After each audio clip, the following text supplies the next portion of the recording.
Hey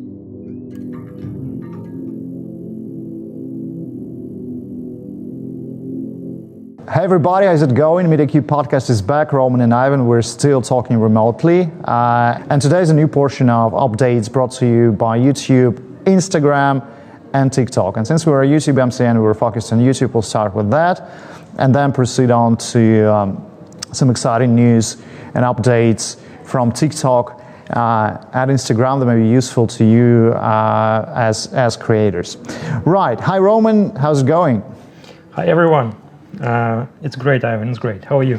Pretty good, thank you. So, right, recently all creators have been getting emails from YouTube about two-step verification, right? Me as a creator, actually, I didn't give a damn to what was going on. I didn't even open up this email because I know you and I knew that at our podcast you'll tell everything about it. So, what is it all about?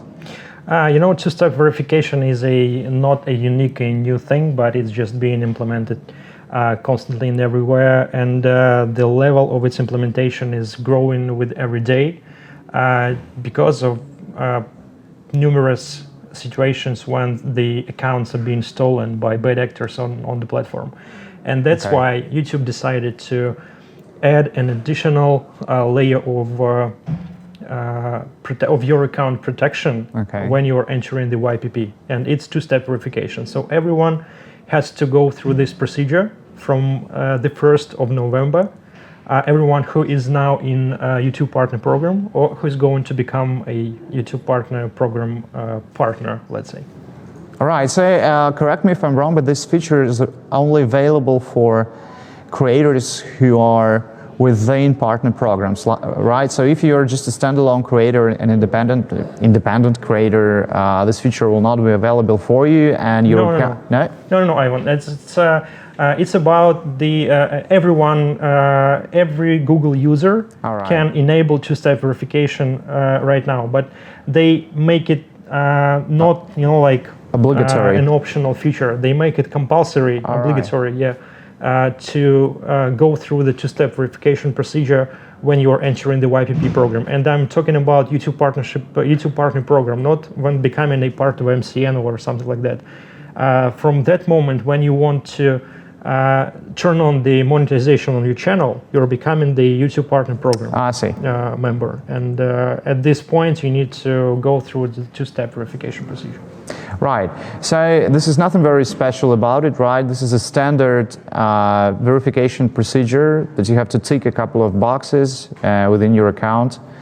That's right. You need to confirm your phone number, or you need to add, the additional layer through any authenticator app like Google Authenticator or any other smart lock, for example. It's also the app by Google, and there are other ways of two-step verifications.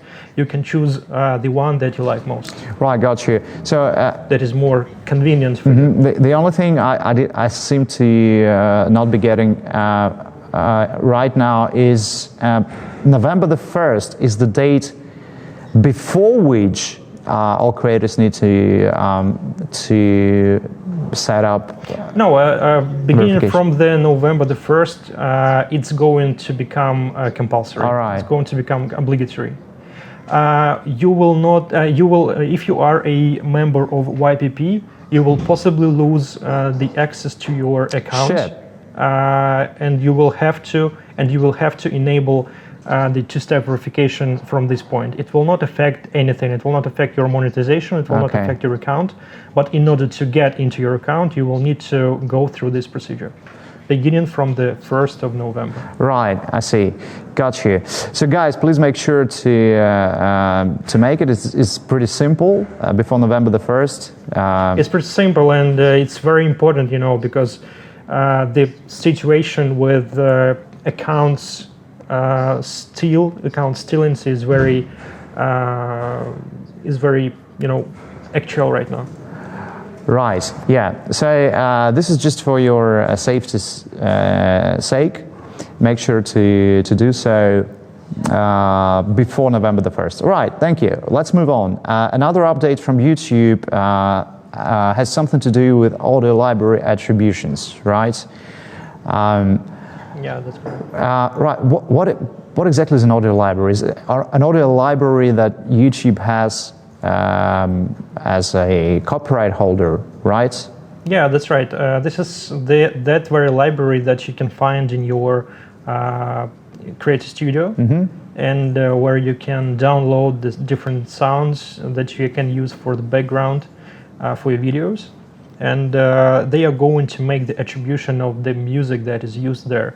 Like in a way, like it's done currently with the video that has claims. For example, when you're watching a mashup of different, popular songs from September 2021, you will see the list of them right below the description of the video.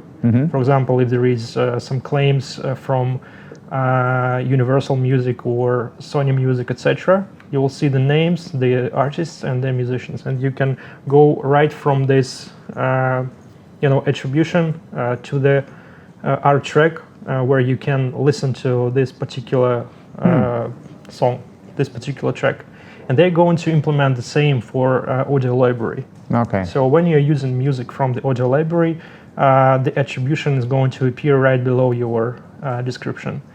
I think this is the way how YouTube is going to promote their own internal music library, and maybe this is the way how they're trying to, help creators to avoid different copyright problems that they might have when they are just using any music they think they can use, because sometimes it's not. It doesn't work that way. That's right. This is one side, but on the other hand, YouTube promotes its internal library to become more of a music label, right? Because if they purchase content, like if they purchase music content and put it into their catalog, for instance, they're buying a song or they're signing an artist and they are placing them into their catalog, and thus it'll just help them promote their content, their own content, because YouTube has huge resource. Yeah, it does, but the internal library is only about background music. It does not have any particular artist or any particular creator behind it, because it's just for the sake of copyright-free usage within YouTube. Right. I see. Is there anything else we need to discuss about YouTube before we move on to TikTok and Instagram, Roman? Yeah, there is another feature that is going to be implemented by YouTube technicians, and it's about the search. Okay. Right from the moment when you're looking for some particular video, you're going to have the ability to see the chapters right below this video. So if the video has got chapters in it, so you will be able right from the search to see the names of the chapters, and you're going to navigate yourself to that particular part of the video that is that corresponds to your search query. Right. So, for example, you do not have to watch the video right from the very start when you are looking for this particular video. And if the video has got chapters in it, you can just navigate to the third chapter and start watching video from the third or fourth minute. If this particular chapter corresponds correspond that topic that you've been looking for. Right. Well, this is pretty convenient for viewers, but as I see it, it can break the retention algorithms, can't it?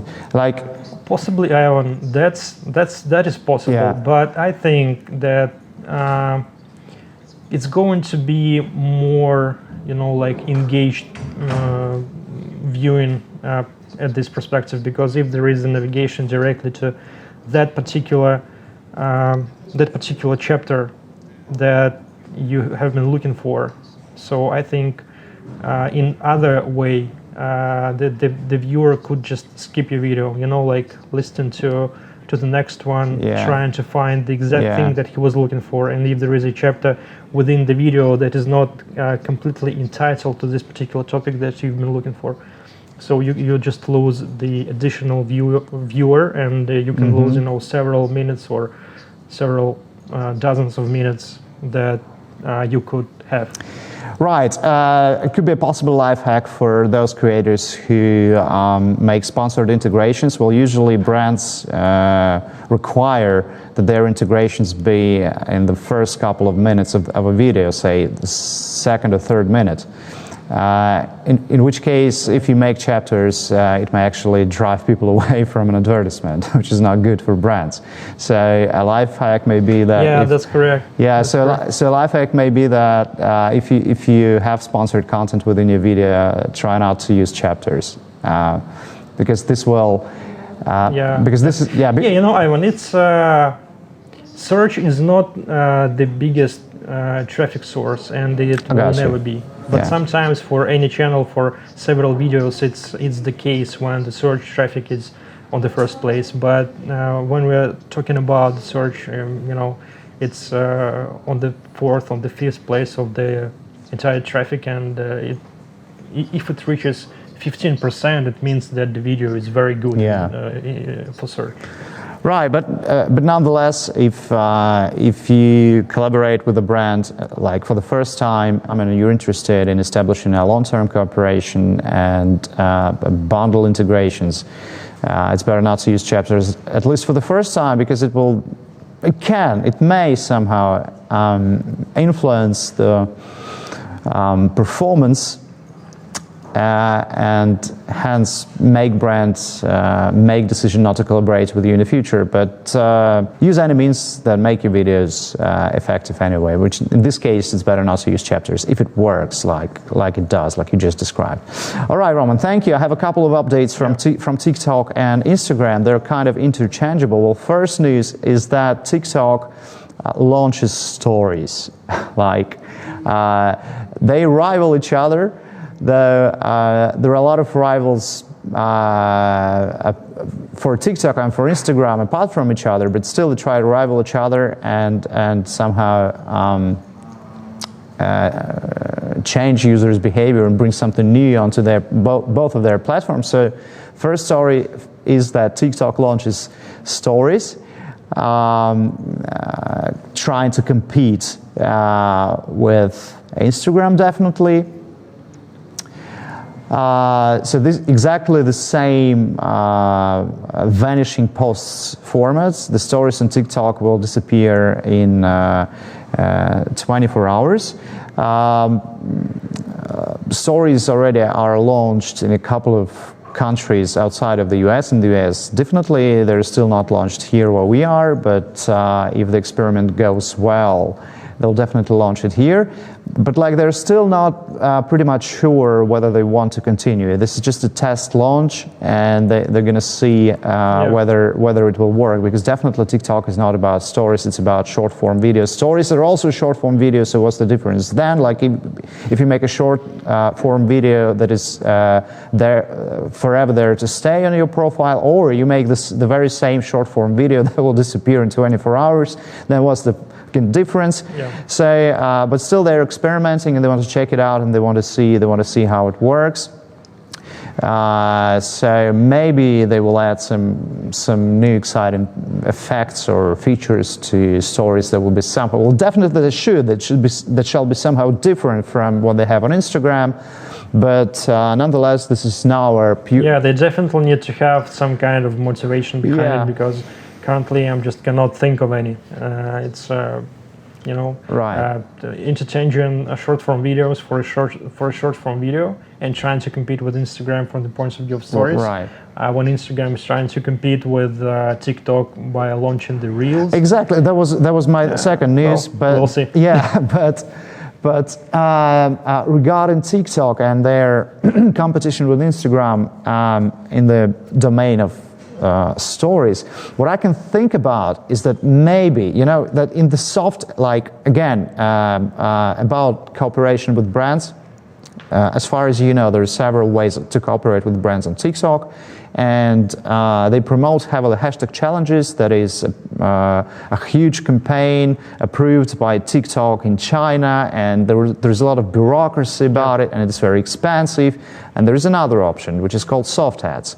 If a brand buys hashtag challenge package, then platform TikTok itself heavily promotes it. If not, if they collaborate with influencers directly, then TikTok would not promote these videos at all. Like, they would not put them to recommendations, etc., etc., etc. So that what can really be done, it will be just organic, and they even like, don't let them grow. Don't show them to anybody. This is, and there are a lot of limitations. You cannot use hashtags. You cannot use branded hashtags. You cannot use branded music. Just nothing. You can just show a T-shirt with a brand name on it, a mere product placement, and that's it. Full stop. Nothing more. Everything else is illegal. Your videos will be will not be shown to a lot of people. We just need to hope that this level of ad integrity control will never be the case with YouTube. yeah, hopefully. But nonetheless, there are a lot of limitations. But what can be done, what would be smart to do for them, for TikTok, if they're launching stories, is to let people, influencers, at least make any ads they want within stories. Stories will disappear in 24 hours anyway. So just like, do whatever you want with your partner brands in your stories. Don't do this in videos. Do this in stories. This will make a difference, really. This can make a difference, and if they do it this way, it will work. If they don't, I have a lot of doubts about it. And another news is about Instagram. You exactly pointed that out. Instagram are launching Reels, short-form videos, trying to compete with TikTok. Reels were launched like a couple of months ago, and from what I see, it is a far more successful project. We even can say now that Instagram is competing not only with TikTok, but with the YouTube Shorts. And with YouTube Shorts. And with YouTube Shorts, definitely. They're battling each other. But from what I see right now is that Instagram Reels are a far more successful project, far more successful update on Instagram than Stories on TikTok. And what I really like about Instagram is they're trying to be as transparent as possible. They're CEOs and they're decision makers, top managers all the time make press releases on how Reels work, what are the algorithms, like what you shall do, what you shall not do to make them work better. And I really love that. Like, not just a piece of news, but they really build a lot of communication with their audience. And it really helps Reels to grow. I mean, this is now a very popular format on Instagram and still growing. So recently they revealed how algorithms recommend Reels on the platform, and this is pretty exciting. I actually liked very much a couple of things about it, but I'll dwell on that later. First, how Instagram recommends Reels to users. Like, this is the information from Instagram directly for all users to know. Like, what does Instagram algorithm consider? The first thing algorithms take into account is if a reel is being watched the whole way through. That is retention. So the more retention you have, the better. Second, it counts. This is how exactly it works with YouTube Shorts and TikTok. Yeah. Second, it counts likes and any interactions. Then there's one still very clear similar. And not surprising. Yeah, not surprising. Then also it analyzes comment sentiments and the same engagement rate. Engagement rate and comment sentiments, and it can tell whether people like video or not. You mean sentiments? Sentiments. You mean like the keywords? What the tone. YouTube has it. I know. I'm not sure about TikTok, but but YouTube definitely has it. Yeah. Right. So comment sentiments. It tracks whether people like your video or not. And there's one more exciting thing that probably is not there on YouTube. it tracks whether you go to the audio page to make a new reel. Like this is pretty similar to TikTok. You can click to the audio fragment, the song within a video, and make your video using this song. So this is also a metric that is taken into account in Instagram Reels. We don't know. That's interesting. Yeah, this is exciting. Yeah, we still don't know anything about TikTok because the Chinese do not reveal anything. But Instagram are pretty transparent. So probably TikTok also use this kind of algorithm, this kind of metric for their algorithm to either recommend video or not, or to give it more exposure or less exposure, because TikTok has this very same functionality. So probably now we even know how TikTok works in this respect. Like if you click to the audio and make a new video based on this audio, it makes the video that you took audio from more more recommended. Yeah, that's right. But it's very logical.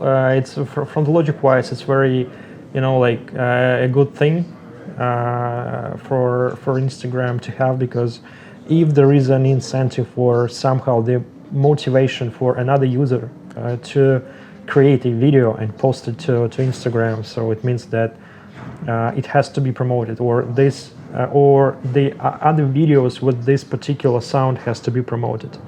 And it makes sense. It makes a lot of sense. Yeah, that's right.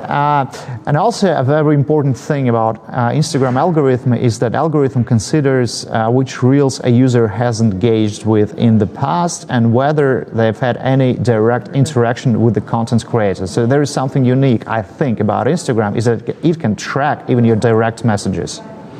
So the more the more direct messages you get after posting your reel, the better. So it tracks it, connects it with the reel. Direct messages. Direct messages based on time probably of posting, and makes it conclusion based on it as well. So this is one of the metrics. So in order to get promoted on Instagram through reels, you will never have the ability to close your